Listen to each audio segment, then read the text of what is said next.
कल सुबह जब आपने सूरज को देखा, उसकी रोशनी कितनी थी। अब सोचिए, अगर सूरज सिर्फ आधा चमकता, दुनिया का रंग कैसा होता। हमारी सोसाइटी भी वैसी ही है। आधी आबादी को रोका जाता है तो प्रोग्रेस कभी पूरी नहीं होती। Half the sky but only half allowed to shine.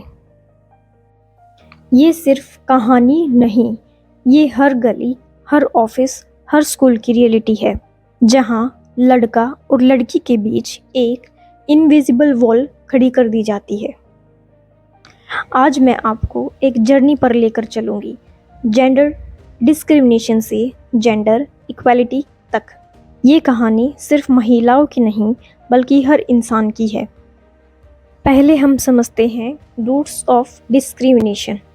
हमारी परंपरा में शक्ति को देवी माना गया, पर घर की बेटी को कम समझा गया। जहाँ दुर्गा को पूजा गया, वहाँ लड़की की पढ़ाई को क्यों रोका गया।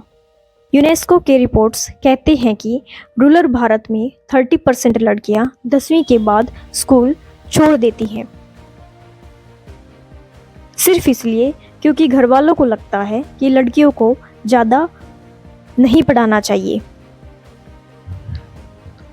WHO का डाटा बताता है कि डेवलपिंग नेशंस में लड़कियों को हेल्थ केयर फैसिलिटीज़ कम मिलती हैं एज़ कम्पेयर टू बॉयज़। शादी के समय लड़की से एक्सपेक्ट किया जाता है कि वो अपना घर, शहर, करियर सब छोड़कर एक नया जीवन शुरू करे, लेकिन लड़के से ये उम्मीद नहीं लगाई जाती। क्या ये बराबरी है? ज़रा सोचिए और मुझे कमेंट करके ज़रूर बताएं। जेंडर बियास सिर्फ वुमेन को नहीं, मैन को भी बांधता है। जब हम कहते हैं कि लड़के रोते नहीं हैं, तब हम उनका इंसान होने का हक छीन लेते हैं कि एक इंसान के अंदर इमोशंस होते हैं। जब हम लड़की को ये कहते हैं कि तुम ये काम नहीं कर सकती, तब ये सोसाइटी के विकास को रोकते हैं। वर्ल्ड बैंक के हिसाब से अगर वुमेन को इक्वल इकोनॉमिक पार्टिसिपेशन मिले तो ग्लोबल GDP 26% तक बढ़ सकता है। मतलब सिर्फ न्याय नहीं, ये सामाजिक और आर्थिक तरक्की का सवाल है। आज आपने देखा होगा कि कई हस्बैंड्स घर के काम इक्वली शेयर करते हैं। इक्वलिटी का मतलब है साथ चलना, ना आगे ना पीछे। Beti Bachao Beti Padhao, corporate gender diversity programmes, ये सब साइंस है कि सोसाइटी बदल रही है, पर ये बस शुरुआत है। हर बेटी को वही किताब, वही क्लास, वही सपने मिलने चाहिए जो एक बेटे को मिलते हैं। Equal pay, equal work, company में सैलरी टैलेंट के हिसाब से डिसाइड होनी चाहिए, ना कि जेंडर के हिसाब से। Shared responsibilities.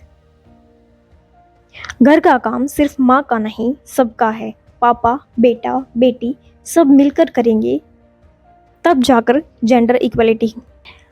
बचपन से ही अपने बच्चों को सिखाएं, लड़का लड़की सब बराबर हैं। टॉयज के रंग पिंक और ब्लू तक सीमित ना रखें। जेंडर इक्वलिटी कोई फेवर नहीं, कोई चैरिटी नहीं, ये इंसाफ है। संविधान ने हमें बराबरी का हक दिया है, अब हमें उसे बस जीना है। जब हम एक जेंडर को रोकते हैं, हम पूरे समाज की स्पीड आधी कर देते हैं। जब हम इक्वालिटी को अपनाते हैं, तब सोसाइटी अपने पूरे पोटेंशियल तक उठती है। आज घर लौटकर अपने आप से एक सवाल पूछिए कि आपने ऐसा आज क्या किया जो बराबरी को बढ़ावा देता हो। छोटी शुरुआत ही कल का बड़ा बदलाव बनेगी। Half the sky belongs to women, और जब दोनों आधे हाथ मिलते हैं, पूरा आसमान चमकता है। Let's promise today no discrimination, only dignity, because equality is not a women's fight, it's everyone's future.